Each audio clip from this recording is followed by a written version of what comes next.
Welcome back to the Ref Show. In residence this week, Mark Halsey and Roger Dilkes. We've got one or two more Premier League games to look at. Quite a lot of incident in the Championship across a long weekend, including the Sheffield derby.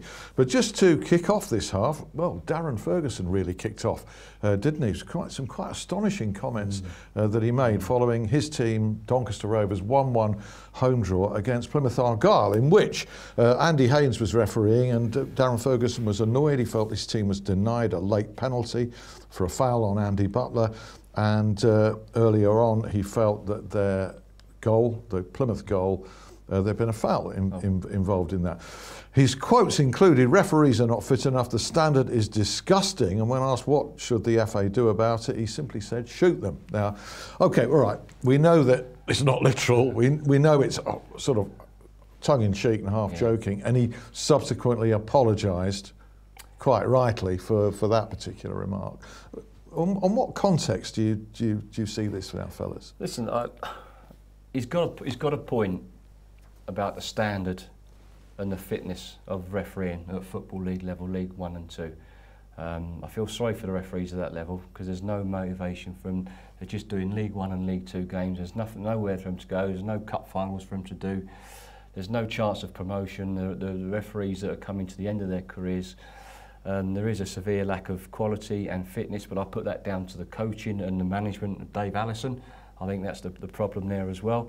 But, you know, as I said, he's correct in what he's saying about it, but you just cannot come out and say things like that. Use the language like that. You can't use that, no. Whether you're joking or not. You know, no one deserves that. In the cold light of day, you can't tell that there's any joke there. No. I think the problem's been building onto it. Yeah. Well, I covered the previous Doncaster game where they lost in the FA Cup to Rochdale, and they had several claims for a penalty, one of which looked an absolutely nailed-on penalty, and it wasn't given. So I think there'd been a build-up of frustration in Ferguson here. But when not that that's an excuse. I just want to say it's not an excuse, but I think managers these days who do pop off now and again. Have just got to be careful when and where they're saying it. And when they're openly saying it in the interview room, I take it, at Doncaster Rovers, then there's going to be lots of people around, he's on microphone and so forth. So it's not a question of, well, I didn't say that or I didn't mean that.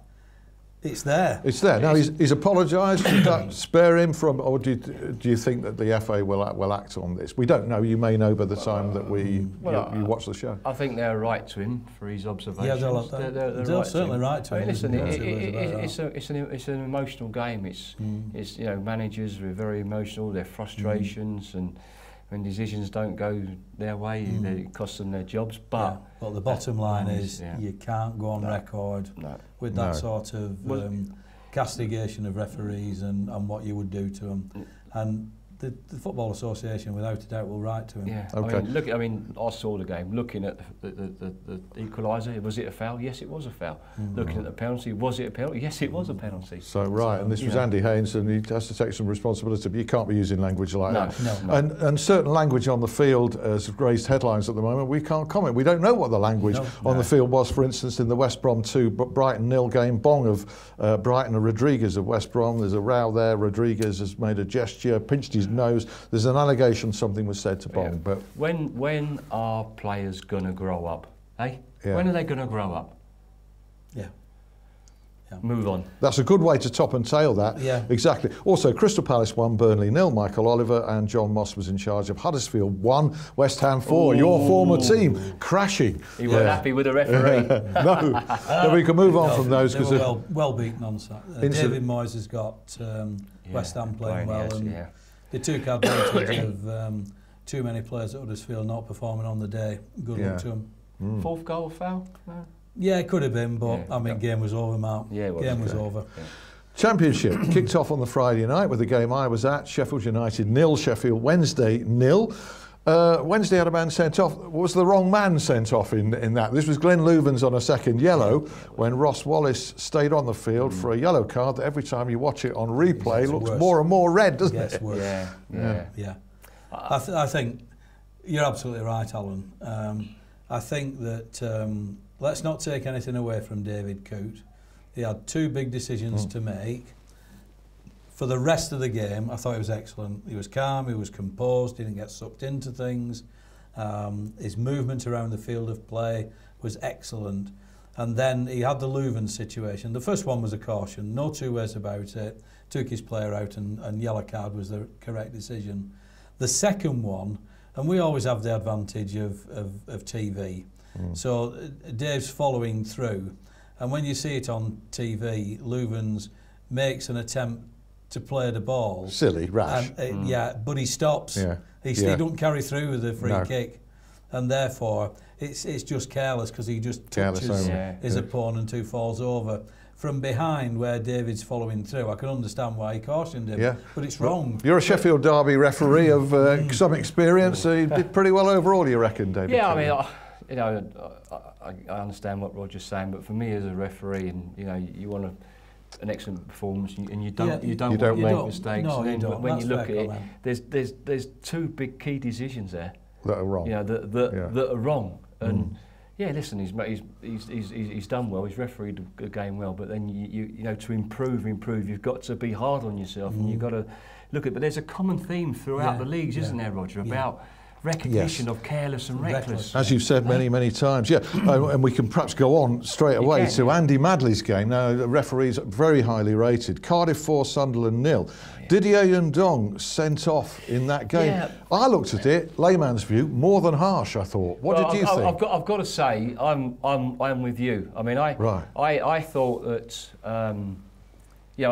Andy's, I think he should be refereeing on Select Group 1. I've said this for many years. I think he's better than his brother. I really do. I thought it was harsh, but I can see why he has sent him off. And I think if he'd have given a yellow card, no one would have complained. I know Sunderland have appealed, but I don't think they would win their appeal. No. He's gone for the ball, but he's gone over the top of the ball. He's rolled the ball. He's rolled the ball into his accidentally. It's not in the laws of the game. No, that's not in the laws of the game. Intent's not there. I know. Intent's not there. Whether it's accident or not. It looks just unfortunate. Did that challenge endanger the player's safety with excessive force? That's it. End of. And that was Andy's opinion, so we can't criticise him. But I thought he refereed the game well. I really did.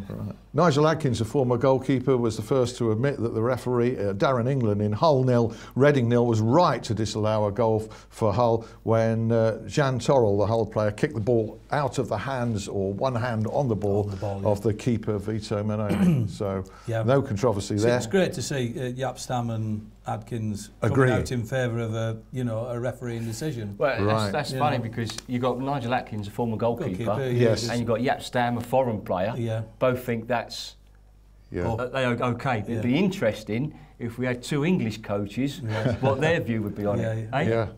Well, maybe different, but it was the right call. We're going to go on to an incident in France to wind up the show, but first of all, I know that you had eyes, Roger, on Middlesbrough 0, Fulham 1. Jeff Eltringham was in charge of that now. Yeah, and it's so ironic, isn't it? You see these things happen.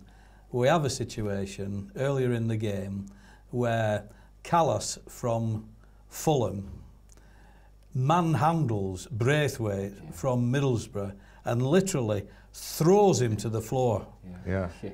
Jeff Eltringham has got an unobstructed view and he's within touching distance of it, and he just waves play on. And then right at the end there's a penalty a minute from time, in stoppage time, you've got Oliver Norwood going into the penalty area. Ledbetter is chasing him, barely touches him. Oliver Norwood's not going to stand up, he goes down like a sack of potatoes.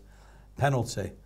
Gets up, takes the penalty, and Fulham win 1-0 because there's no way back. No wonder Tony Pulis is not happy. No, Tony Pulis is not happy, but picture that, and he composed himself when he was being critical.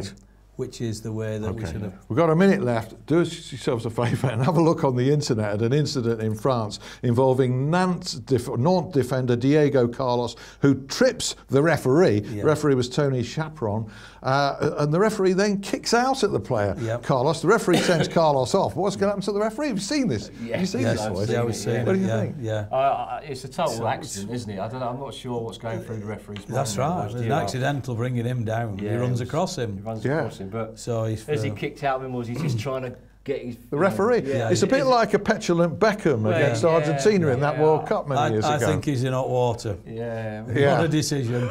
He's in hot water. It'd be interesting, wouldn't it, to see what happens with this. It was a decent tackle, but a ball was nowhere there, was it? The ball was with the player further on. Had the ball been involved in the referee tackle, he would have got away with it. Yeah. It's a very amusing, well, it's an amusing one, really. I suppose it's in the manual of what not to do as a referee as well. So. OK, eventful weekend. Thanks very much indeed, chaps. Don't forget also Academy members to check out the Ref Show Extra, which is on the Academy website of You Are The Ref. Meantime, thanks to Roger, thanks to Mark, and hope to see you again for another Ref Show next week. See you then. Bye.